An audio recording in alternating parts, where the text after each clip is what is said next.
2 Samuel chapter 19.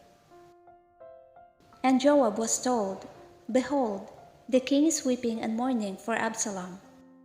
So the victory that day was turned into mourning for all the people. For the people heard it said that day, The king is grieved for his son. And the people stole back into the city that day, as people who were ashamed steal away when they flee in battle. But the king covered his face, and the king cried out with a loud voice, O my son Absalom! O Absalom, my son, my son!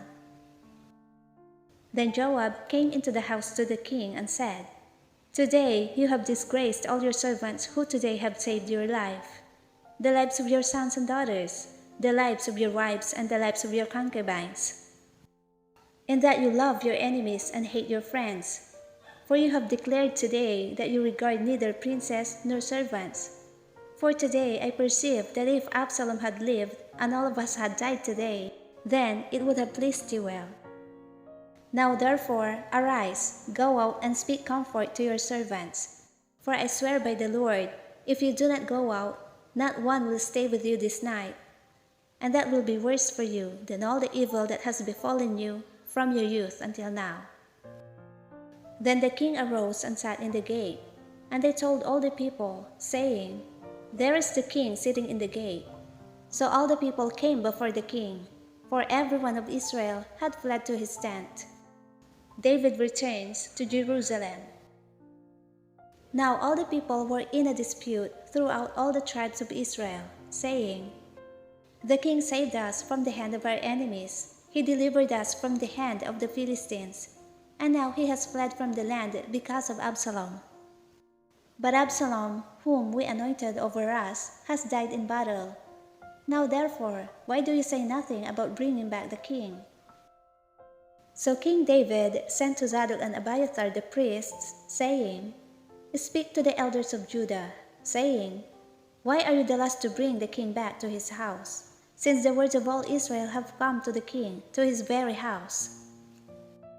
You are my brethren, you are my bone and my flesh. Why then are you the last to bring back the king? And say to Amasa, Are you not my bone and my flesh?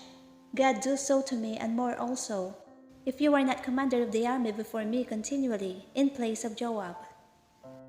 So he swayed the hearts of all the men of Judah, just as the heart of one man, so that they sent this word to the king, Return, you and all your servants.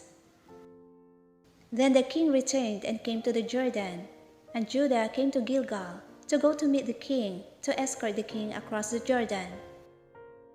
And Shimei, the son of Jerah, a Benjamite, who was from Bahurim, hurried and came down with the men of Judah to meet King David. There were 1,000 men of Benjamin with him, and Ziba, the servant of the house of Saul, and his 15 sons and his 20 servants with him, and they went over the Jordan before the king. Then a ferry boat went across to carry over the king's household, and to do what he thought good. Now Shimei, the son of Gera, fell down before the king when he had crossed the Jordan. Then he said to the king, Do not let my lord impute iniquity to me, or remember what wrong your servant did on the day that my lord the king left Jerusalem, that the king should take it to heart. For I, your servant, know that I have sinned. Therefore here I am, the first to come today of all the house of Joseph, to go down to meet my lord the king.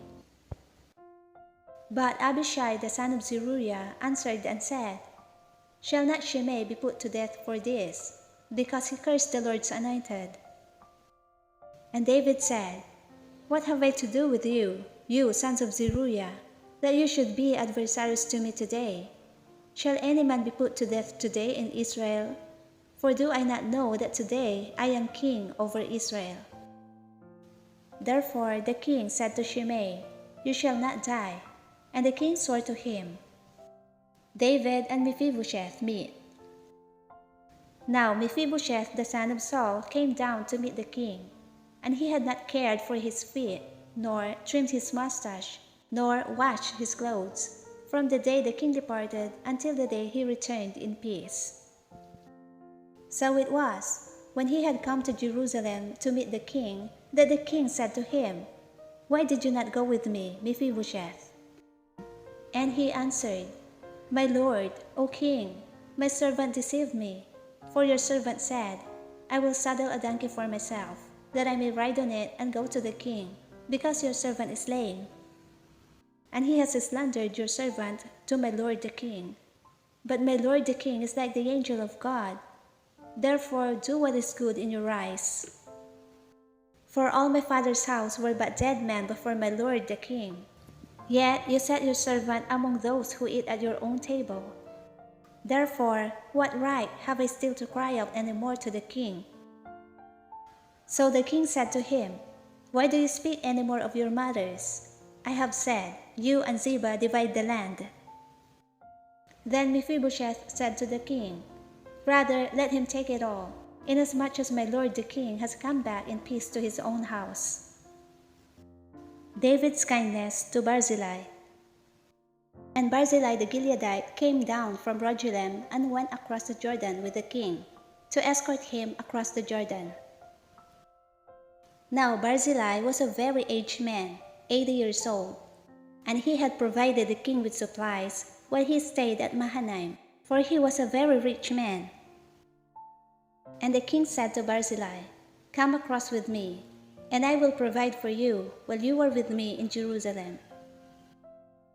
But Barzillai said to the king, "How long have I to live, that I should go up with the king to Jerusalem? I am today 80 years old. Can I discern between the good and bad?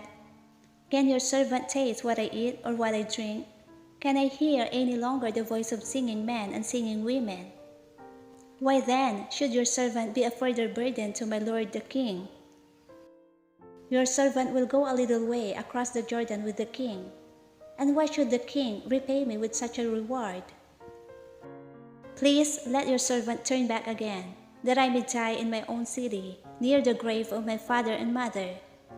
But here is your servant Chimham. Let him cross over with my lord the king, and do for him what seems good to you." And the king answered, "Chimham shall cross over with me, and I will do for him what seems good to you. Now whatever you request of me, I will do for you." Then all the people went over the Jordan, and when the king had crossed over, the king kissed Barzillai and blessed him, and he returned to his own place. The quarrel about the king. Now the king went on to Gilgal, and Chimham went on with him, and all the people of Judah escorted the king, and also half the people of Israel. Just then all the men of Israel came to the king and said to the king, "Why have our brethren, the men of Judah, stolen you away and brought the king, his household, and all David's men with him across the Jordan?" So all the men of Judah answered the men of Israel, "Because the king is a close relative of ours. Why then are you angry over this matter? Have we ever eaten at the king's expense, or has he given us any gift?" And the men of Israel answered the men of Judah and said, "We have 10 shares in the king, therefore we also have more right to David than you. Why then do you despise us? Were we not the first to advise bringing back our king?" Yet the words of the men of Judah were fiercer than the words of the men of Israel.